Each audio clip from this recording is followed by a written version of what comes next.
ఒకే ఒక వ్యక్తిని గుర్తు చేస్తున్నాను. లాజరును చూసుకోండి. లాజరును చూసుకోండి.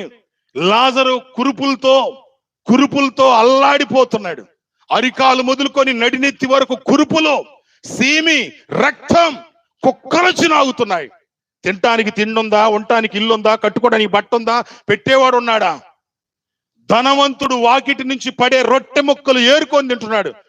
అంటే ఒక మాటలో చెప్పాలంటే కసువులో పడ్డ ఏరుకొని తింటున్నాడు. కసువులో పడ్డ ముక్కలు ఏరుకొని తింటున్నాడు. గుండెల్లో ప్రభువుని పెట్టుకున్నాడు. గుండెల్లో ప్రభువుని పెట్టుకొని బతికాడు. మనసులో దేవునికి స్థానం ఇచ్చి బతికాడు.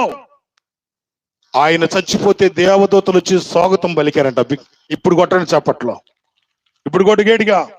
ఆయన చచ్చిపోతే దేవదూతల స్వాగతం పలికినట్టు బైబిల్ చూస్తున్నాం. దేవదూతలు వచ్చి తీసుకొని పోయారు. నువ్వు చచ్చిపోతే ఎవరు రావాలా?